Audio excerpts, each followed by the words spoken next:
Hello everyone, welcome back to my channel Ankita's education hub. आज जो topic हम लोग स्टार्ट करने वाले हैं वो है verb and it's kind.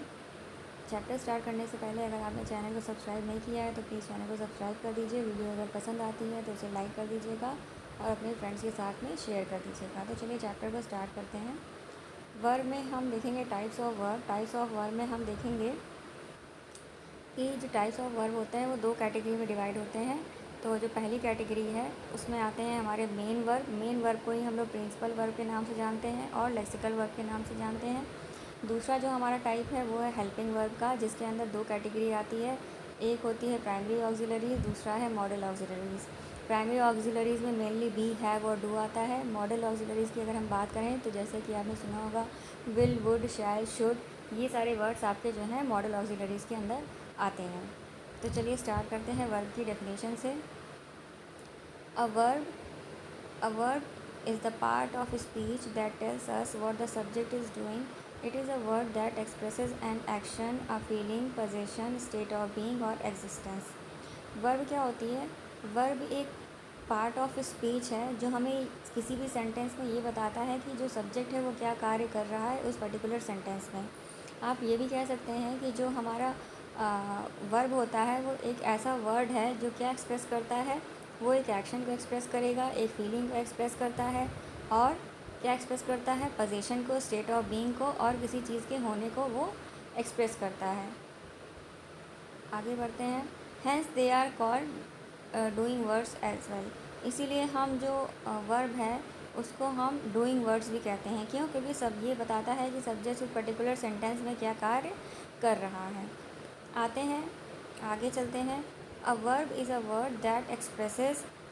A verb, अब हम ये भी कह सकते हैं कि वर्ब एक ऐसा वर्ड है वो जो चीज़ों को एक्सप्रेस भी करता है। जैसे कि हम बात करें अगर, तो वो फिज़िकल एक्शन को एक्सप्रेस करता है, मेंटल एक्शन को एक्सप्रेस करता है और स्टेट ऑफ बीइंग को एक्सप्रेस करता है। मेनली उसमें सेंटेंस में कोई ना कोई एक्शन परफॉर्म हो रहा होता है, उसी को हम वर्ब कहते हैं।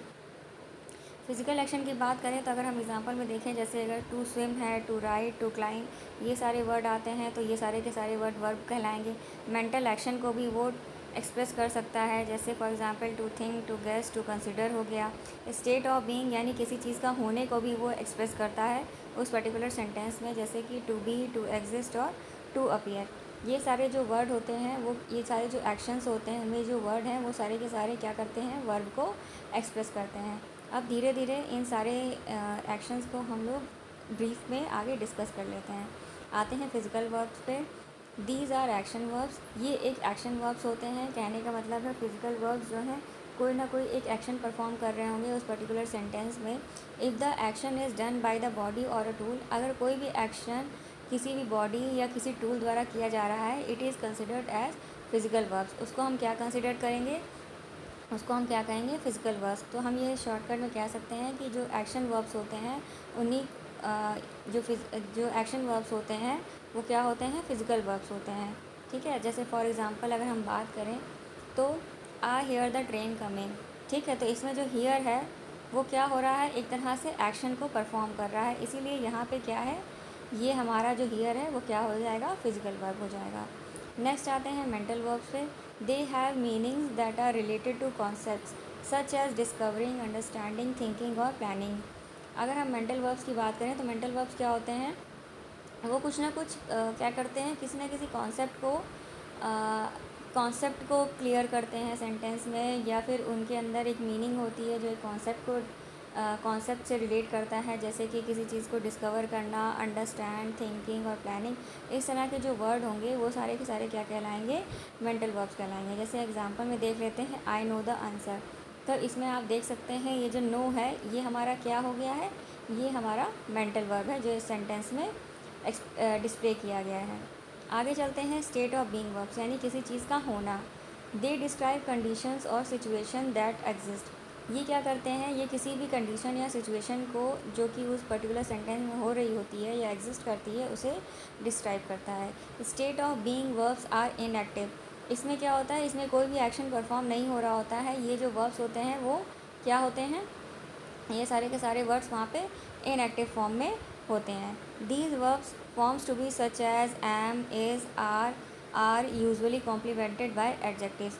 अब ये जो वर्ब्स होते हैं जैसे कि forms to be, such as, जैसे क्या बनाते हैं, such as, am, as, is, are usually, ये क्या होते हैं, ये हमेशा ही क्या होंगे, एडजेक्टिव के साथ ही कॉम्प्लीमेंट करते हैं। ठीक है, फॉर एग्ज़ाम्पल देख लेते हैं, आई एम अ स्टूडेंट। आप देख रहे होंगे स्टूडेंट इसमें क्या है, स्टूडेंट इसमें आई एम अ स्टूडेंट, तो जो एम है इसमें वो क्या कर रहा है, वो स्टेट ऑफ बीइंग को, ये जो वर्ब है एम, वो स्टेट ऑफ बीइंग को क्या कर रहा है, डिस्क्राइब कर रहा है इस पर्टिकुलर सेंटेंस में, और ये कॉम्प्लीमेंट किया गया है एडजेक्टिव के साथ में, जैसे कि स्टूडेंट हो गया हमारा। आगे चलते हैं, टाइप ऑफ वर्ब की बात करते हैं। तो हमने पहले पढ़ा था 2 तरह के वर्ब होते हैं, मेन वर्ब या कह लीजिए प्रिंसिपल वर्ब या कह लीजिए लेक्सिकल वर्ब, और दूसरा क्या होता है, हेल्पिंग वर्ब। तो पहले हम डिस्कस करेंगे मेन वर्ब को। Main verb refers to the important verb in the sentence. ये जो मेन वर्ब होता है ये किसी भी सेंटेंस का इम्पॉर्टेंट वर्ब होता है। The one that typically shows the action और state of being of the subject. जो किसी भी सब्जेक्ट में, वो पर्टिकुलर सेंटेंस में वो सब्जेक्ट क्या एक्शन शो कर रहा है या उसकी क्या एग्जिस्टेंस है, उसको क्या करेगा, उसको वो डिस्क्राइब करता है, उसको उस सेंटेंस में शो करता है। The subject completes the main verb. अब इस सेंटेंस में इस मेन वर्ब को कंप्लीट करने के लिए हमेशा सब्जेक्ट होता है, सब्जेक्ट जो होता है इस मेन वर्ब को कंप्लीट करता है।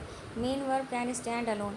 मेन वर्ब अकेले भी हो सकता है, यानी इस एक पर्टिकुलर सेंटेंस में सिंगल भी हो सकता है, और they can be use with helping verb, या हम उसको मेन वर्ब को हेल्पिंग वर्ब के साथ भी, मेन वर्ब क्या होगा, या तो वो अलोन हो सकता है किसी भी सेंटेंस में, या हम उसके साथ में किसी हेल्पिंग वर्ब को भी यूज़ कर सकते हैं। अब इन्हीं हेल्पिंग वर्ब को हम क्या कहते हैं, ऑक्सिलरी वर्ब कहते हैं। For example, the man quench the fire. अब इसमें जो जो क्वेंच्ड हुआ है ये हमारा इस सेंटेंस में क्या हो गया, मेन वर्ब हो गया। तो अब इस मेन वर्ब को ही हम प्रिंसिपल वर्ब भी कहते हैं और लेक्सिकल वर्ब भी कहते हैं। अब यहाँ पे एक इम्पॉर्टेंट नोट दिया हुआ है, there can be 2 main verbs in a sentence. किसी भी सेंटेंस में 2 मेन वर्ब हो सकते हैं। For example, Amit runs and plays in the field. अब आप इस सेंटेंस में देख रहे हैं कि 2 मेन वर्ब दिए गए, एक रन्स भी दिया गया है और एक प्लेस भी दिया गया है। तो हैंस इस नोट के अकॉर्डिंग देखें तो क्या हो रहा है, इस सेंटेंस में 2 वर्ब एग्जिस्ट कर रहे हैं। आगे चलते हैं हेल्पिंग वर्ब पे। हेल्पिंग वर्ब क्या होते हैं, auxiliary verbs are called helping verbs. Auxiliary verbs को हम क्या कहते हैं, हेल्पिंग वर्ब्स कहते हैं। And auxiliary verb helps the main verb to form a tense, mood और वॉइस। अब ये जो ऑक्सिलरी वर्ब होते हैं या हेल्पिंग वर्ब होते हैं वो क्या करते हैं, वो मेन वर्ब की हेल्प करते हैं। वो मेन वर्ब की हेल्प करेंगे पर्टिकुलर सेंटेंस में, उसके उस सेंटेंस का या उस चीज़ का होना का मतलब टेंस बताने के लिए, मूड बताने के लिए और वॉइस बताने के लिए। इसी ऑक्सिलरी इन्हीं हेल्पिंग वर्ब जब मेन वर्ब के साथ आते हैं तो वो उस सेंटेंस में उस टेंस को, मूड को और वॉइस को डिस्क्राइब करते हैं। तो मेन जो हमारे हेल्पिंग वर्ब्स होते हैं, हमने पहले भी देखा है, जो ऑक्सिलरी वर्ब्स होते हैं वो क्या होते हैं, बी, हैव एंड डू होते हैं।